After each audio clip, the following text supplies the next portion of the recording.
There is a perception that keto is about eating huge amounts of fat. It's low carb, low calorie, and based on a Mediterranean style diet. KFC, keto fried chicken, using ground almonds. And that comes with protein, and that comes with extra fiber. And on average, they lost 9.5 kilos. That is amazing. You know, and this is in 2 months, did you say? In 2 months. They lost a little bit more and managed to keep it off. Keep it off after a year. You know, the evidence is very clear that the people who lose the weight fastest are most likely to keep it off. You know, in the past, I have to say, and I'm embarrassed to say it, for before I saw Mike reverse his diabetes, my general thing, and I think most doctors, because we get no training in it, would say, oh, just eat less and move more, which is supremely unhelpful. And oddly enough, people never came back and said, oh, I lost weight.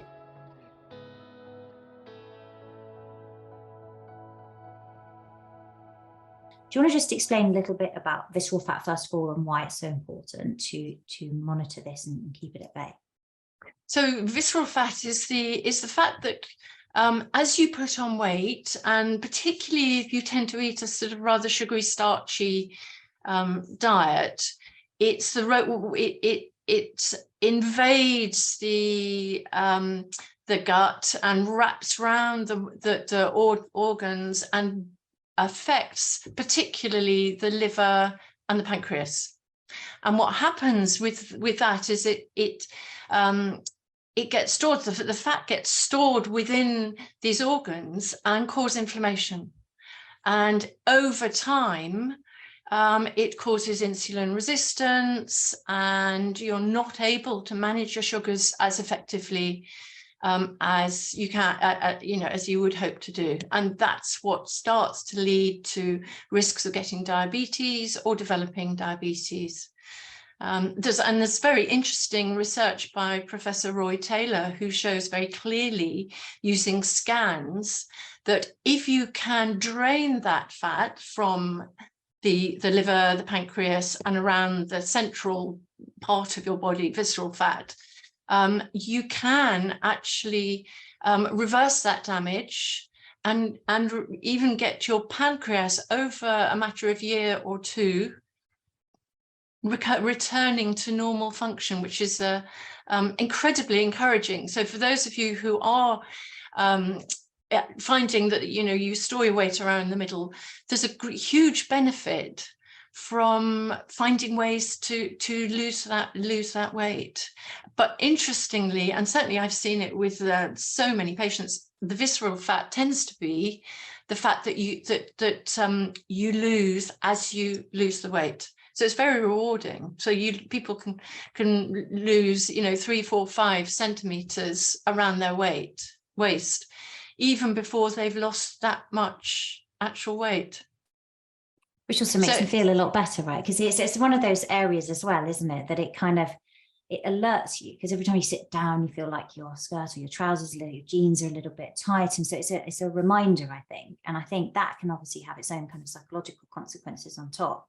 So it's really very reassuring to hear. And we're going to dive into how people can lose their visceral fat, if they have any, in just a moment. But oh, sorry. I was just going to say it is more difficult, particularly for women around periods of kind of menopause, because your hormones change the way you want to eat. Often people find that they're craving sweeter, starchier food, makes it harder. But they also respond very well to rapid weight loss. Which is really good. And I think that's an early warning sign, isn't it, that visceral fat? Because if you're getting it developing, you may have insulin resistance, and it might not be showing on your blood work. If you're looking at something like, I know people that wear continuous blood glucose monitor, for example, or they get their bloods done and they look at their HbA1c and they say, oh, it looks good. This is actually a stage almost preceding that, where there's a degree of insulin resistance. And so you might not be seeing these spikes, but actually your cells are not utilizing that glucose properly as a fuel, and it's kind of hanging around. And visceral fat presumably is one of those early warning signs that people should pay attention to. Yes, so it's a very good, easy test to do to see if you are at risk of metabolic syndrome. And that is if you get a piece of string, cut it to your height. So, and then wrap it, then you fold the string in half, wrap it round your middle, and it should, the doubled string should meet in the middle comfortably.